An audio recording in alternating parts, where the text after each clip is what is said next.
If a young person with learning difficulties is admitted to hospital following a mental health crisis, there is high chance of them being sectioned and lost in the system that doesn't best serve the needs of that young person. This film understands and explores this world. The film has been made by parents and carers in the South East, supported by NHS England. We are grateful to all those who have given time to this project.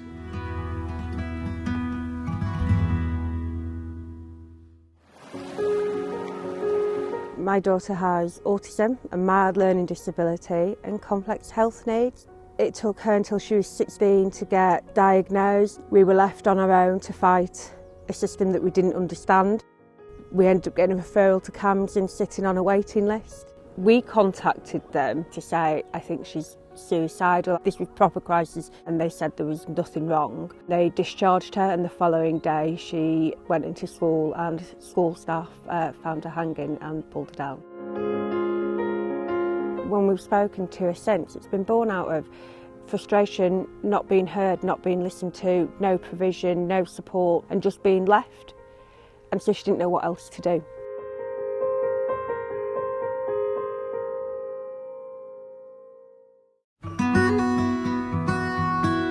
Hospital avoidance is about helping children and young people to stay out of hospital and not to reach that tier 4 level admissions. It's about trying to ensure that young people don't end up in hospital if they don't need to be there, particularly for young people who are autistic and have learning disabilities. It's been shown that they don't do very well in tier 4, or what we call inpatient hospitals for mental health. I refused to allow her to be sectioned. They wanted to section her from the hanging, but I'd already heard by this point all these horror stories, and she'd been through enough. What she needed was care, treatment and nurturing. Crises are different for lots of different families, so they can be emotional ones. Generally it is around children and young people wanting to attempt suicide. It is often very extreme and very stressful for everybody involved.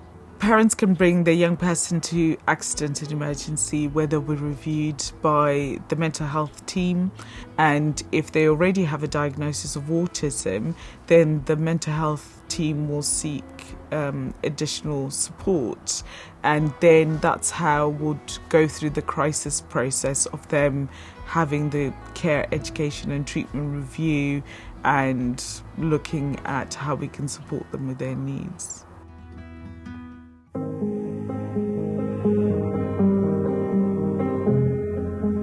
I don't honestly remember much from that time because the medications I'd taken and the amount of them, my brain was just completely fried.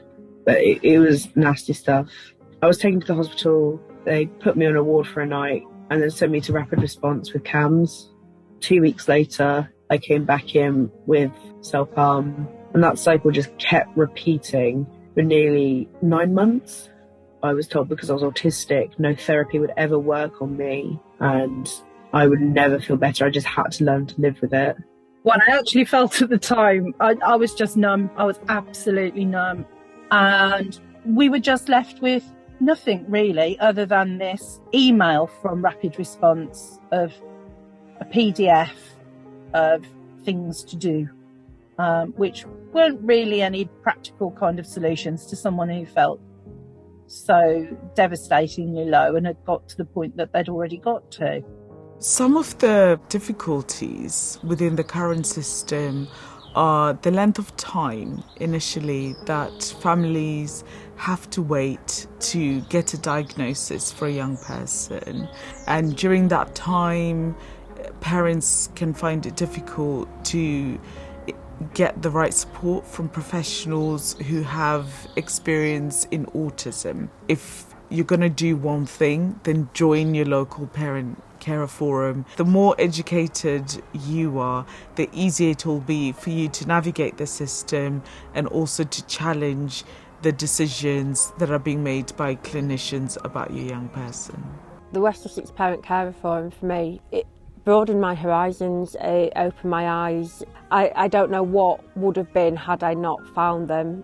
It's very important to have honest, open conversations. When a professional is telling you if you're at crisis point, go to A&E, you're opening up.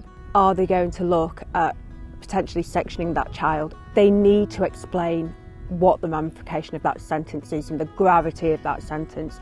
Use the language that the professionals understand, so crisis, hospital avoidance, care education treatment review, they need to be saying the same thing as you. We are ensuring that parents and young people have this information so that should you find yourself in a crisis, you know who to go to be able to get support at the earliest possible opportunity to reduce the likelihood of a young person ending up in hospital.